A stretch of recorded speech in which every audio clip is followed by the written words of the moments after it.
It falls to me to welcome everyone to the final seminar of the term. That came as something of a shock to me when I checked and realised that we'd already got here. It's my very great pleasure today to welcome Erika Hanna, who is joining us from Bristol. Have you actually travelled up from Bristol today? Good. Okay, thank you for that. Erika is a social and urban historian of 20th century Ireland who has written on the urban form and the urban environment of Dublin in the 1960s, and who's worked on urban landscapes and urban decline more generally. Her current project it's a really great name, Snapshot Stories, Making Sense of Photographs in 20th Century Ireland, where she's looking at the photograph as a medium for people to, and I think in your description of the project it says making sense of their lives, and also ways of addressing and dealing with issues of authority and injustice. But today she's going to be talking to us on the theme of making sense of the problem of dereliction in 1980s Dublin. Thank you, and thank you for coming. So I'd like to say a bit about the gestation of this project. So I am working on history of photography in Ireland at the moment. It's actually not an urban history project, but I just couldn't resist. I kept on coming across all these photographs of derelict sites in the 1980s in Dublin, and I slipped back to urban history. So this was almost it's a standalone project born out of my own curiosity, basically because if you read histories of the 80s in Dublin, there's a very strong theme which is about Dublin as a pioneer of the new sort of spatial order of sort of second-tier global cities through low taxation, through financial services, through Temple Bar. There's quite a standard narrative about Dublin in the 80s. And I read this and I thought, this is really awful them saying this. That doesn't sound like the city I remember from the 1980s, right? And in a way, I wanted to use these photographs to do justice to a slightly more complex story, basically about stasis, decline, and dereliction. And that's not to say I don't think that my sort of evidence of experience trumps these standard narratives accounts, but rather that they should be slightly more complexly sort of held in tension, maybe. So anyway, I started working from the starting point of photography. I started working on the issue of dereliction in Dublin in the 1980s, and this is about as far as I've got with it. Rather excitingly, I'd say, I don't quite feel like I'm quite happy with my explanation yet and how I'm bringing things together. So I would really, really welcome thoughts, contributions, suggestions, or even being told I'm wrong, whatever. But anyway, we'll see.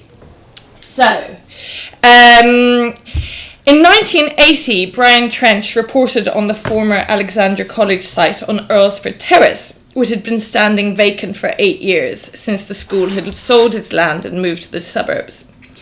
The big wind blew down the graffiti-rich hoardings opposite the UCD building and revealed to all what upper deck passengers on the bus had long known. Behind it is a derelict site overgrown with weeds.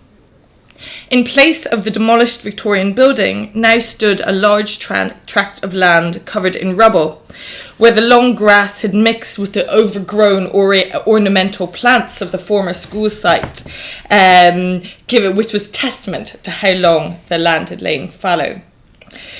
Further north, the tranche of land between Dame Street and the Quays, which is now today known as Temple Bar, had also fallen into disuse, described in Dublin magazine as one of Dublin's forgotten neighbourhoods, as commercial activity had shifted towards the southeast of the city. The workshops, warehouses and offices of the area had been run down or pulled down, leaving it dotted with derelict ruins and private car parks. On the other side of the city, Gloucester Diamond, which I have a photo of here, had once been one of the best known locations of working class culture. This is the area sort of inscribed in Sean O'Casey plays about Dublin are also set in this area. However, in 1981 it was being demolished. When the community activist Mick Rafferty reported from the area in August of that year, he came across a young woman standing in the centre of what was left of the diamond. She was trying to remember the exact location of her hallway. She'd left her house a year ago. It was here. No, it was here, she said. So this is a paper about the problem of derelict sites in cities. Derelict sites, which are obviously the name given to a disparate collection of vacant lots, boarded up shops and housing and semi-ruined buildings, were a major problem in Dublin in the 1980s. In central arteries of the city, high proportions of properties were derelict. In 1986, for example, the Irish press reported, it was drawing on a Dublin Corporation report, that 41% of properties were derelict in Capel Street, 41% in Parnell Street, 27% in Amiens Street, and 47% in Talbot Street. So these are sort of central arteries of the city. Indeed, even as derelict sites proliferated in cities across Europe and North America in this period, the city's proportion of derelict places was notably high, and therefore the city provides a useful exemplar for exploring this urban problem. However, to date, or recent work on the urban history of Dublin has completely elided the problem of dereliction, focusing instead on the urban renewal programmes, which attempted to fix this problem from the late 80s and more successfully during the 1990s. And I have some photographs of some of the shiny things they did in that later period. So within geography and urban studies, Dublin has often been investigated as a paradigmatic example of regeneration through a disparate combination of processes which, taken together, have come to be called neoliberal urbanism. They weren't at the time. Low taxation zones, investment in leisure and tourism, and new investment in the financial services. So historians are yet to catch up with the structural analysis articulated in this literature. However, work to date on the later part of the 20th century has also focused attention on the new built forms of the 1980s and 1990s. So although noting that the city was at a low ebb during the 1980s, the majority of scholars have focused on the large-scale projects of urban renewal which have led to the city's regeneration during the 1990s. So, for example, David Dixon's new book on Dublin, in his chapter on the 1970s, he focuses on the designation of Temple Bar as a cultural quarter. Here, the development of the International Financial Services Centre, and this here is IFSC 1, which was the first building of this project, and the construction of a new light railway service serving the region known as the Dart. Similarly, Andrew Kincaid's post-colonial Dublin skips the 70s and 80s entirely, moving seamlessly from the office boom of the 60s to the Celtic Tiger city of the 1990s. So, as shown by this literature, the writing of urban history requires spatial and temporal transitions which, despite being unacknowledged, are nonetheless fundamental to causal narratives and analysis. Buildings, spaces and streets are used as case studies of epochs and synecdoches of urban processes. However, this can provide a skewed chronology whereby large-scale developments are used in order to provide analytic work for which they cannot necessarily bear the weight.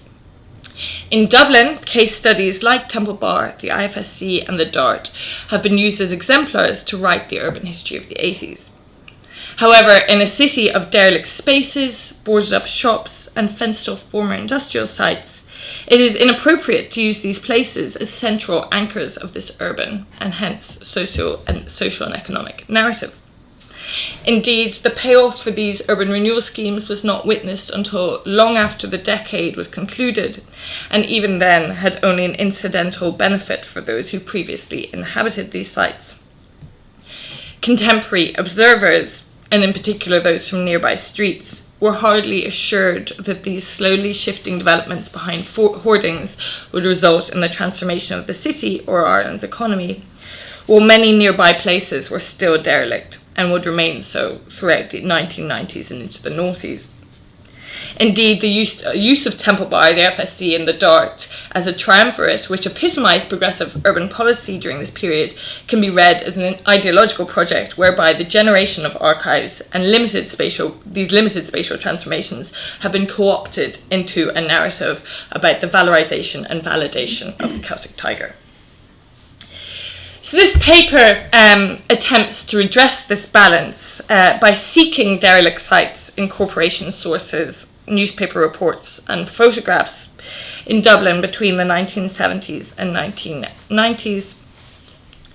In so doing, I draw on the considerable literature on urban dereliction in cities by scholars such as Matthew Gandy and Alice Ma.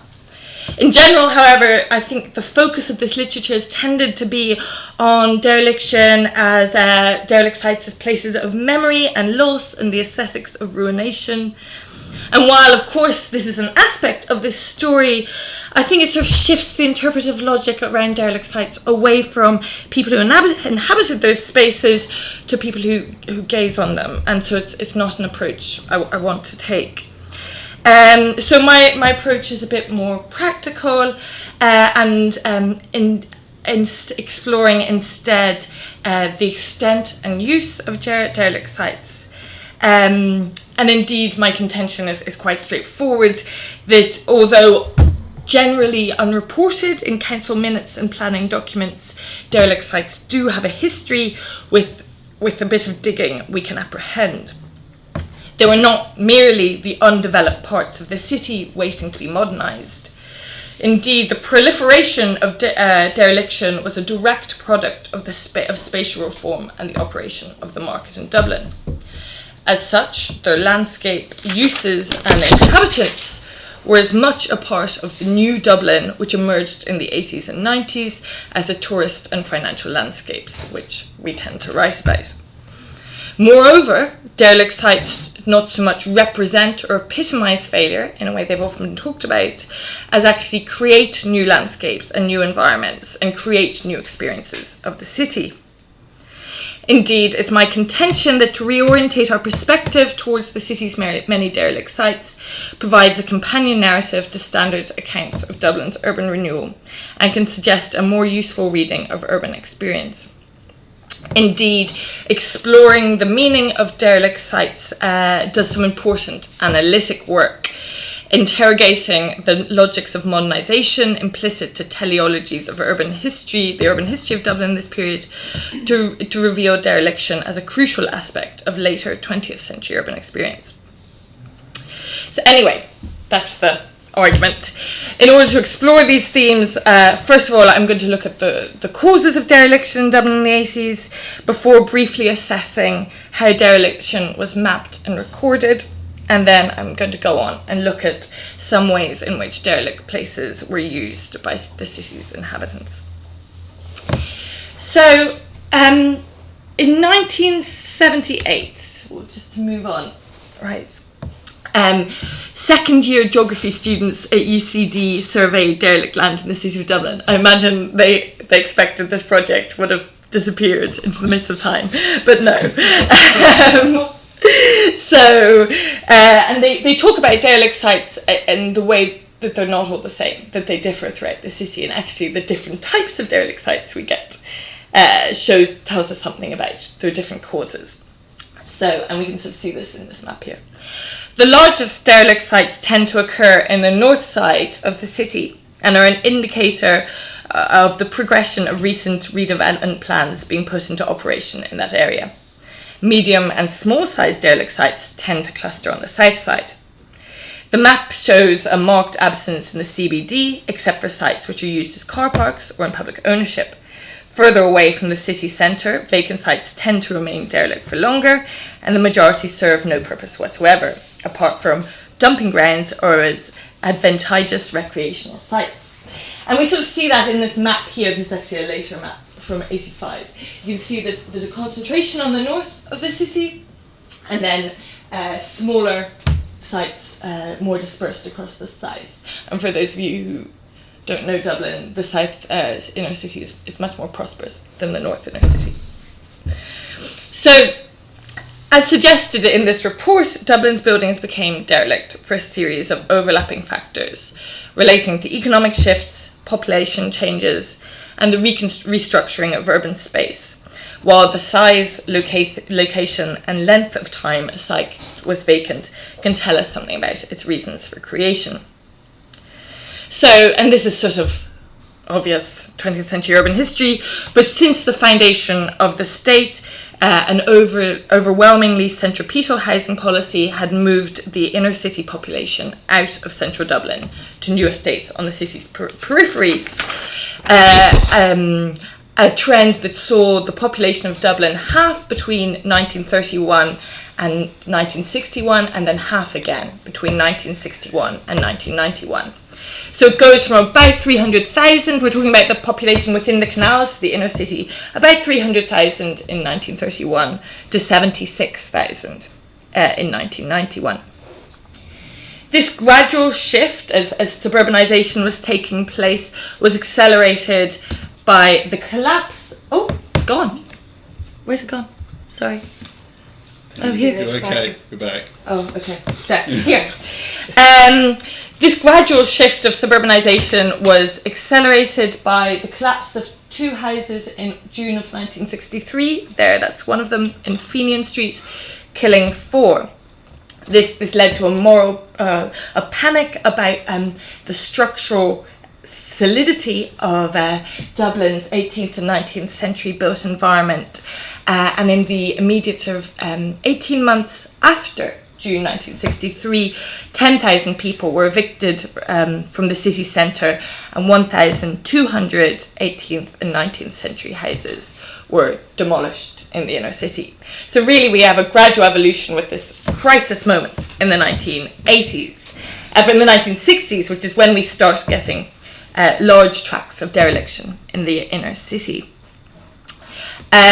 However, the scale of the slum clearance programme was so great that families inhabiting overcrowded, multiple occupancy 18th century housing were still being cleared out and the housing demolished well into the 1980s. For example, Dublin Corporation finally proposed to demolish the tenement houses in Sean McDermott Street in the inner city in 1979. They were then lying empty until 1979, and demolition took place. Sorry, their demolition was proposed in 79. They were cleared in 79. They lay vacant until 81, and then reconstruction took place in 86. So we're still getting sort of tenement clearance well into the 1980s. Alongside the departure of the city centre's residential population, empty plots of land were also created by small and large industries closing their doors, either shutting down in Ireland's difficult economic climate or moving to the suburbs, attracted by easier transport links and a more salubrious location. Probably the best known example of that is this, which is the removal of the docks to the mouth of the River Liffey in 1973, which created a 27-acre empty plot of land which remained empty for about 20 years. But however, while this becomes the cause célèbre really of vacancy, smaller examples abounded. For example, a 23-acre site left by the closure of Golding's fertiliser plant in Eastville Road, just near to this site. A 4-acre site on Bishop Street caused by the vacation of Jacob's Biscuit Factory when it moved to Tala, so it moved to a new town on the periphery of the city in 1977. 2-acre derelict site in nearby Golden Lane created when Dockwell's Timber Workshop moved to Clondalkin, another new town in 1971. So we're really getting the removal of industry from the city centre in this period as well. However, not only are we getting the removal of population and industry, but the futures prospected for these places came slowly. Urban renewal moved slowly from drawing board to site acquisition to capital investment and final completion. For example, the Ilac Shopping Centre, which was prospected in 1964 as part of Nathaniel Litchfield's plan to replace a large swathe of the commercial buildings on the north side of the River Liffey, took 17 years to complete and finally opened in 1981. During this 17 years, the 6 acres plot between Henry Street and Parnell Street, so right in the city centre, lay derelict and vacant. Similarly, the Stephen's Green Shopping Centre, which replaced the small shops on Stephen's Green West and South King Street, took 25 years from planning to opening its doors. When the building firm Brooke Thomas, for example, vacated their 5-acre site on Abbey Street, also close to the Custom House. Yeah, it's just off. Sorry. They cleared their site in 1971. The new construction was not opened until 1980. So in these long periods, the street frontages lay empty, and the buildings on which the plots, the buildings which were already on the plots were in general knocked down. Which brings me inevitably, of course, to road widening as the third aspect, which is causing dereliction. So in this period, Dublin witnesses extensive road widening schemes, which also created long strips of derelict buildings, as these road widening schemes were slowly prospected and implemented from basically the late 1940s. The first of which was actually Abercrombie in about 1941, but that wasn't really going anywhere. The first of serious one was Karl-Heinz Schachtdorl's plan of 1965 to construct an inner city motorway, which actually would have required the infill of the Grand and Royal Canals. And then this one, which actually ends up being the final plan, is the Travis Morgan plan of 1973, which, as you can see, the thicker line is an inner city motorway, and there's another sort of dual carriageway, which is the slightly thinner one, and it's really along these lines that you get CPOs and dereliction and then demolition. So as these projects move slowly through the planning process, they first led to planning blight, then to demolition and dereliction in central arteries, including Clanbrassil Street, Summerhill and Parnell Street. As noted in Dublin in 1988, road widening can be on the books for up to 30 years, and nobody knows exactly when or even if the plans will go ahead, but clearance takes place anyway. In Francis Street, for example, road widening was undertaken in 1992, 54 years after the scheme was proposed, while in 1980 a resident of North King Street claimed to still have the letter from 1948 warning about road widening. In the Dáil, so the Irish Parliament, Carmencita Hedeman, so a local Member of Parliament, described walking the line of the tangent route. That's the quotation here. There are exposed fireplaces, corrugated iron shackles at the back, and so on. It's an unbelievable sight. It gets worse and worse as one proceeds. On the other side, the back of flats can be seen where the Winter Garden Palace once stood. There are unsightly backs of buildings which were never supposed to be viewed by the public. We come to the next corner where the Good Times Bar was only recently demolished. There's simply no corner left. It's just a squalid, unattractive area. So dereliction is obviously, road widening is like a constant theme within the history, within reasons for dereliction. However, of course, dereliction was not merely or even solely the fault of overzealous local government. And land speculation played a significant and highly controversial role in the creation of derelict land in the inner city. So as Joe Sherlock, who's also a TD, declared in the Dáil, derelict sites diminish the quality of life for everyone except the speculators. Speculators know, with the way land and building prices have been going in recent years, all they have to do is acquire a building or site, remove the roof, let it fall into disrepair, ignored for a few years, and the value of the site and building would grow far faster than the rate of inflation. So investment would increase in value at a greater rate than if they put money into something like job creation or even simply a bank or building society. So Sherlock's observation was corroborated by a series of reports on land value in Dublin from this period. And I think this gets a bit wordy, but I'll give it a go. So in the prosperous neighbourhoods of South Dublin, in particular places like Ballsbridge, which had been sites of an office boom in the 1960s, economic restructuring was reinforced by the property market as land prices for office development were able to outbid industrial as well as residential land prices. So in this part of the city, the impact of the rising market was basically to push out residential land uses to be replaced by offices. And indeed, in this period, in the 1960s, there's 80 speculative office buildings built in Ballsbridge, so it's quite big numbers of offices. However, this boom in office construction in the south inner city had a consequential and detrimental impact north of the Liffey. In these less affluent neighbourhoods, the value of land increased as developers bought sites in expectation of the future embourgeoisement of the area. They then demolished the residential building on the site in order to further increase the land value and to avoid rates, and while they waited for the prospected upturn in the area's fortunes to arrive. In the National Economic and Social Council's report, Urbanisation, Problems of Growth and Decay, it stated that land in the north inner city was seriously overpriced in relation to demand. And the quotation goes on.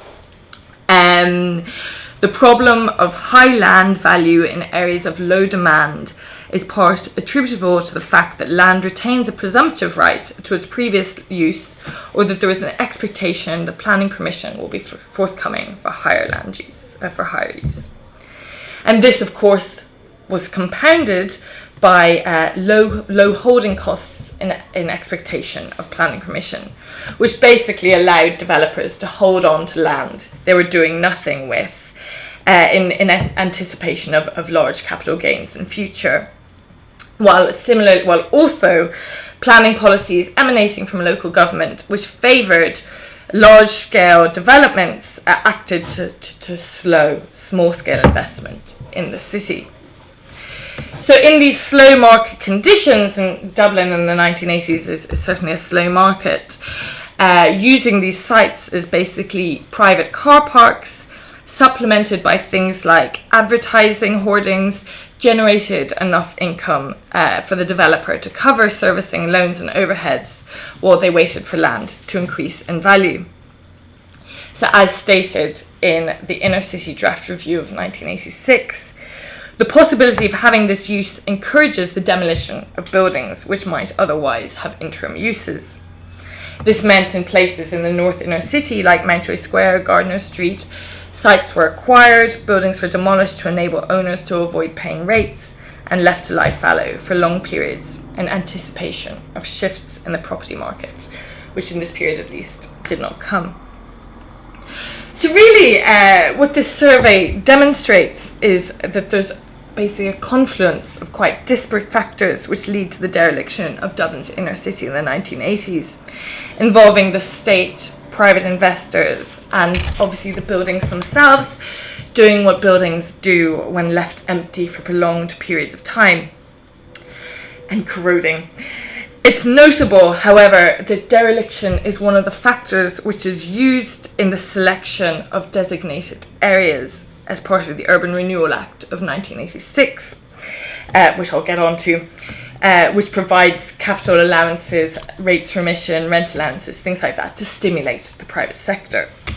So what we witness really is the market operating rationally within the context of Irish planning mechanisms in this period, leading to dereliction.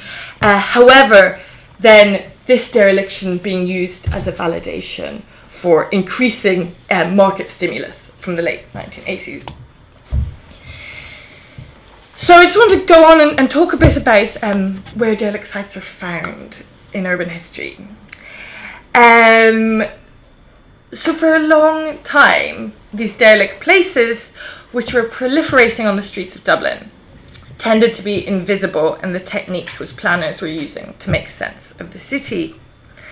In the immediate post-war period, the land around new buildings or new road schemes was obviously labelled optimistically space left over after planning or slope, indicative of the confidence of the planning profession in their vision for the radical transformation of the city. In the mid-20th century, derelict sites only existed in the archival record by their absence. Things like discussions in council minutes of stored plans for new roads, hatch lines across obsolete buildings on plans on architects' drawings, or in Tom's Directory, which is the Dublin Street Directory, which increasingly replaced names of shops and families with labels like empty, vacant, derelict.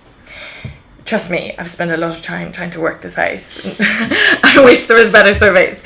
But pretty much from the 50s, 60s, there's no decent surveys of dereliction.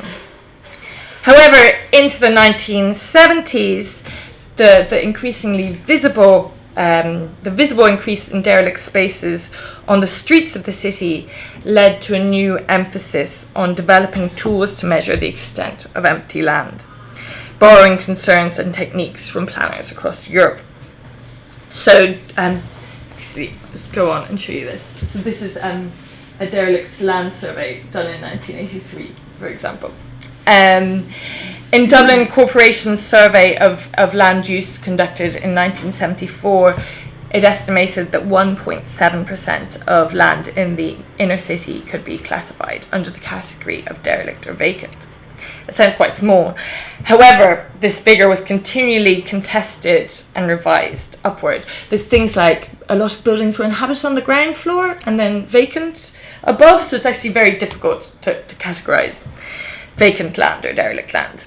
So in 1979, Joan Bruder's study, Derelict Land in the inner city of Dublin, showed that 9% of the total area was derelict. And then in a 1988 report from Forest Forbaha, which is the building council, Richard Webb underlined the problem of dereliction in Dublin, stating that there were roughly 600 sites amounting to 159 acres in the inner city of derelict land. And this figure is constantly reported from the late 1980s as 7 times the size of the St. Stephen's Green. This is becomes kind of a commonality in discussion about the city from the late 1980s. So what we witness really here is a movement in order to measure and designate derelict spaces in the later 20th century, indicative in a change of perspective from seeing dereliction as a necessary corollary, but brief-lived corollary of change in land use to something sort of permanent and a problem in its own right. So while the city's civil servants struggle to make sense of the corrosion of the city around them, during the 1980s, Dublin's emergent radical press focused considerable attention on the problem of dereliction. In 1983, for example, the journalist Fintan O'Toole visited Dublin's Corporation's Road Department and witnessed the almost absent-minded colouring in which led to the destruction of housing and commercial property. And there's a quote from him. "On a large map hanging from the wall, some of the roads are painted red, others yellow. Parnell Street is red. It has been sentenced to death." These are also fairly well-known people nowadays who are at the time sort of young Turks of the Dublin journalist scene. So Com Dubin, for example, described 2 huge car parks between Capel Street and Moore Street, which had been there for years, both of them illegal, neither had planning permission. They stand to the testimony of the authorities' carelessness and the developers' greed. Indeed, he described them as monuments to the death of the Irish dream. Similarly, in the Irish Times, Frank MacDonald also chronicled in detail the web of political jockeying and corruption, which led to this dereliction. And in particular, he was fascinated with the self-aggrandizement of Haughey, so he was often looking at sort of political machinations which led to dereliction. Similarly, and this here is a picture of it, Brian Trench also wrote a fortnightly column on in the magazine in Dublin, amusingly titled "Sights to Give You Sore Eyes," about dereliction and its causes. So he'd pick a different derelict site every week and investigate why it was derelict. In 1982, for example, he described a site which had been earmarked for the Royal Hibernian Academy, which is there now, but it's stalled for about 20 years. And it had been vacant for 8 years, and he described it as the ugly reminder of a promise unfulfilled. So we can sort of see these journalists using dereliction as epitomising the failure of modernisation in Ireland. Alongside these journalists, they were accompanied by photographers who used images of ruined urban places and which accompanied these articles. And from the mid-70s, really, the images of craggy walls, overgrown empty places kind of become the standard idiom through which the city was depicted. And I'll just sort of give you some examples. This is Derek Spears, and this is an image of traveller children in Dublin playing on waste ground. So Spears, he tried to use a wide framing in the way he took photographs in order to situate problems within the socioeconomic context, rather than focusing on kind of individual suffering. That was sort of his theory behind his photography anyway. So he tried to develop a visual language in order to condemn Ireland's attenuated modernisation and the government's abandonment of the urban working class. Tony O'Shea, who was sort of the in-house photographer for In Dublin magazine throughout the 1980s, his photography shows the city as a place where family and community life were profoundly shaped by poverty. And this is, so you can see his derelict site in the background of this image. So derelict sites are a frequent refrain throughout his photography. Brendan Walsh provided the photographs for Ronan Sheehan's Heart of the City, and this is sort of a memoir of it's like a celebration of working class life in inner city Dublin in this period, and obviously a eulogy because it's largely sort of vanished or disappearing. And he sort of depicts especially children, working class families, as kind of stoical and brave amongst this kind of collapsing, crumbling landscape. And Walsh actually sort of became a photographer through the community arts movement. So you can sort of see a contrast between the determined pride and dignity of his subjects and the collapsing city. And perhaps the best known photographer in Dublin, these aren't actually very good examples, in this period is Fergus Burke, and he similarly situates Dublin as sort of a collapsing, decaying landscape. And these are images he took for Edna O'Brien's memoir, Mother Ireland, from 1976. So, I had one more example, which is the commitments, because I watched it the other day with my students in class, and it's all derelict sites are run throughout that film. And actually in this scene they're taking a photo of the band, and they say, why can't we take it in front of the Custom House? And the photographer says, no, we've got to have urban decline. So it certainly runs throughout visual depictions of Dublin in the 1980s. So the presence and absence and where these sites appear and where they don't appear, I'd like to think is significant. In the post-war era, Dublin, alongside other European cities, was subject to a range of large-scale interventions into the physical landscape. These futures, obviously planned with hatched lines and bold profiles in architects' drawings and planning documents, had little relationship to what was occurring at street level. In the account books of property developers, these places were converted into monetizable square footage. And they sort of converted the city into a form which was comprehensible to each other and to a transnational developers who tended to be buying and selling these plots of land. However, these were ways of reading the city which were very different to the types of urban space being created in the city.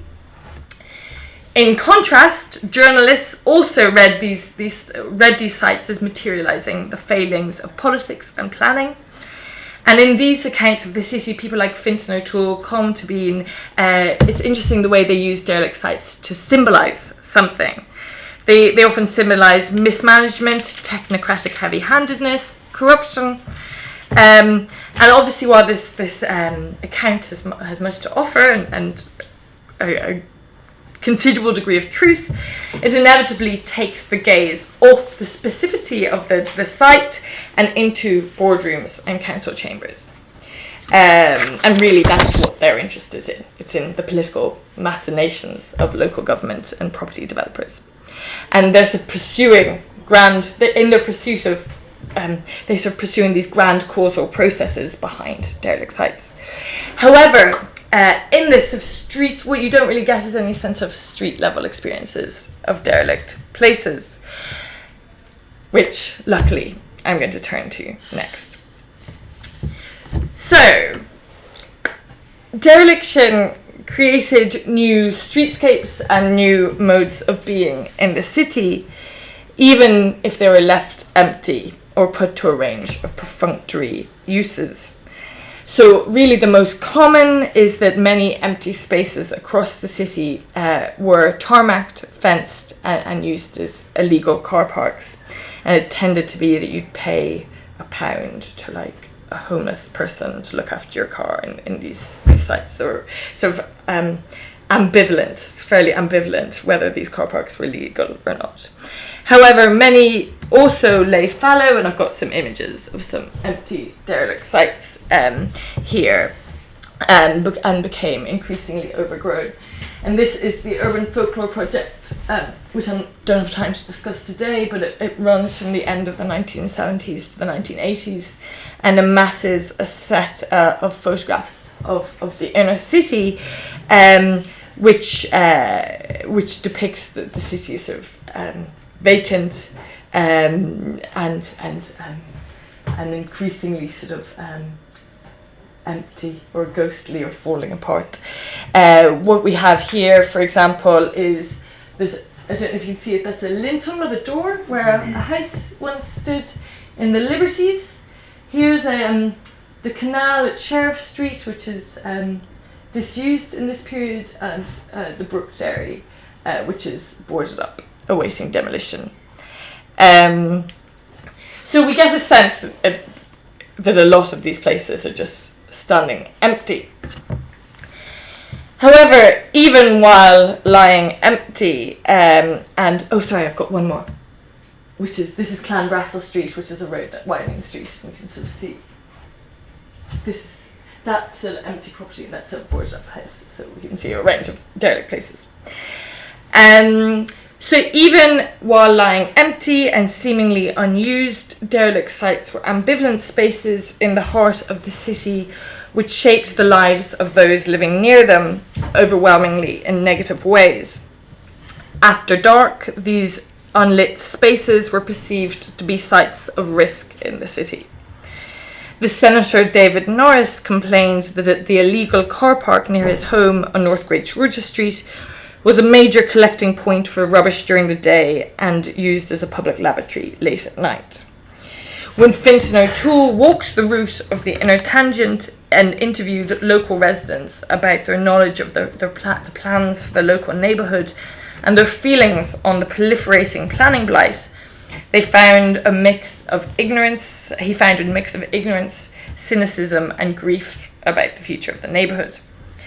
For example, Nicholas Monks, who was a shop owner on Parnell Street, was interviewed about the oncoming demolition and told them, "I don't give a shite now, to be vulgar, so long as they give me compensation.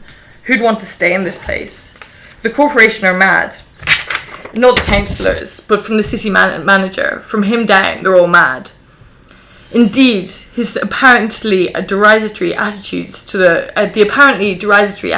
of the corporation to the neighbourhood seemed, in Monk's perspective, not only to increase the lawlessness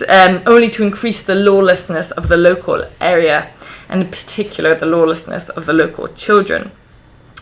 He went on to complain that when the kids around here saw the activities of the corporation, they started burning and smashing up the derelict buildings. They burned out a shopkeeper down the road only the other night, and they've the rest of us tormented. It's hardly worth opening up at all. As this response reveals, the bureaucratic neatness through which new roads and shopping precincts were mapped by the corporation bore no relation to the types of chaotic urbanism they generated at the street level. Moreover, the broader political and economic failings discerned in these places by O'Toole and Toybin were of less importance to residents than the material diminution of the quality of life they caused. So while ratepayers and shopkeepers like Monk complained about the existence of these derelict sites, others who existed on the margins of Irish society made their lives in these spaces. The graffiti, burnt-out cars, broken glass and litter of derelict places, which are often complained about in the media, were also a material culture of activities which were happening out of sight. In 1980, McGill magazine featured an extended article entitled "Poverty in Ireland," featuring photographs of Dublin's corroding built environment. And this built environment was more than just a backdrop to the images. Rather, what we see here is these sort of derelict places inhabited by those unable to participate in the formal housing market. The photographs show a couple sleeping on waste ground, a homeless man living in a derelict public toilet, and an old woman inhabiting an unheated and unfurnished bedsit, condemned for demolition. Children were also attracted to derelict sites by their lack of regulation, these places offered. For example, children from the social housing project Oliver Bond Flats were playing in this, which is the disused shell of Ganley's auctioneers on the quays, and this would cause considerable disquiet amongst obviously the parents of Oliver Bond Flats, which is that flat block there, who wrote to the corporation about it, suggesting that the site was instead turned into a sort of a formalised playground. And similarly, we witness in Fergus Burke's photographs children playing in derelict sites. So it's quite a common thing. However, there are more creative uses for these derelict places. Wally Cassidy took photographs in Dublin in the 1980s. He's sort of in the punk scene, and his photographs really inhabit a city where derelict sites and illegal car parks were important in the formation of the punk subculture. For example, this photograph, which depicts a punk turning his back to the camera, urinating in the wide open derelict site beside St. Stephen's Green. Similarly, one of Tony O'Shea's photographs here shows a rock concert in Parnell Street, where a derelict site is being used for it looks like a pretty underwhelming gig, doesn't it? And it wasn't only punks and skinheads who made use of the city's alternate geographies. Heroin was sold to addicts by pushers in a small derelict site off Sean McDermott Street, and the soil in the park was said to be used as a storing place for heroin and for syringes wrapped in plastic and then buried. When tenements in Gardiner Street were detenanted, local residents similarly complained that strangers were wandering in with young people arriving in gangs, ripping up the floorboards to light fires, and holding cider parties in the hallways. Hoardings also became impromptu message boards like this. For example, this is another of Wally Cassidy's images showing an old woman stopping to write a diatribe against the extreme danger of the international left on a hoarding. And actually, this really dates these images. They also, you can't see it here, but the writing is also sort of anti the First Iraq War and against the European agriculture policy, oddly enough. And then there's also some various declaration of love by local teenagers, the sort of thing you'd expect. So really is only one example of a derelict site being used in a exciting, creative way, or a successful way, and that's the Dandelion Market, which opened in Bagot Mews in 1970, bringing a whiff of incense and hippie culture to Dublin.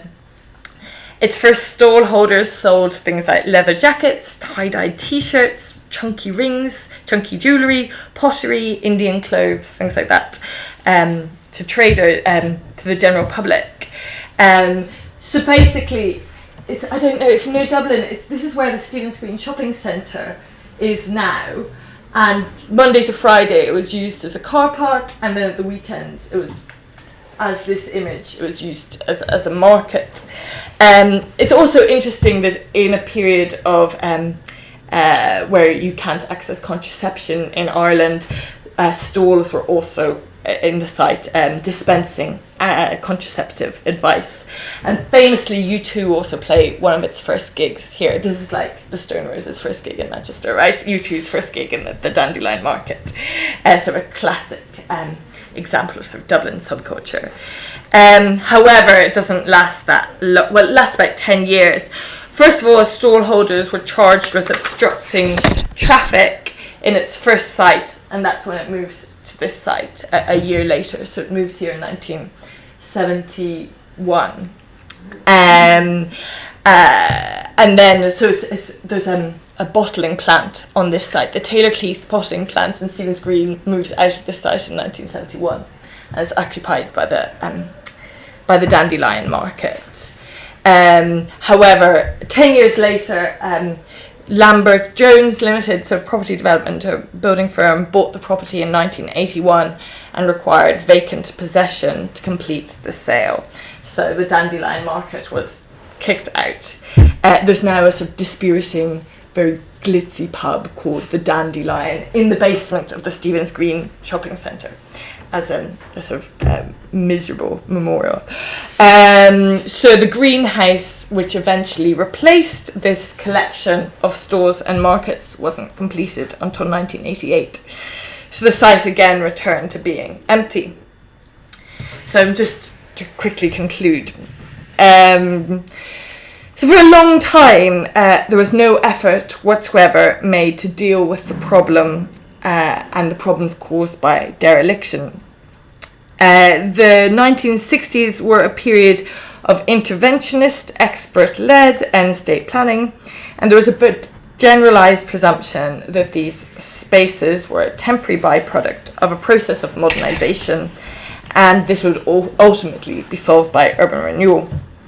However, as these schemes stalled or failed to materialise as envisaged, and derelict sites persisted for years, if not decades, dereliction came to be understood not so much as a byproduct, but as the inevitable outcome of both market and status solutions to the city's problems. So from the late 1970s, therefore, Dublin's planners and politicians turned their attention to the problem of dereliction. These initial efforts to tidy up, to improve the quality of urban land were actually focused on tidying up derelict sites, so almost taking land out of the market.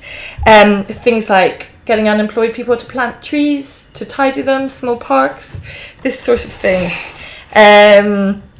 So from there we move into the 1980s into a new policy from Dublin Corporation, and actually is more directed by central government, which is using tax incentives in order to stimulate the market in central Dublin. And there's a whole host of slightly abortive attempts to enact this market stimulus during the 1980s, finally really with the important act being the Urban Renewal Act of 1986, which provided quite generous schema of tax incentives and rates concessions to encourage development.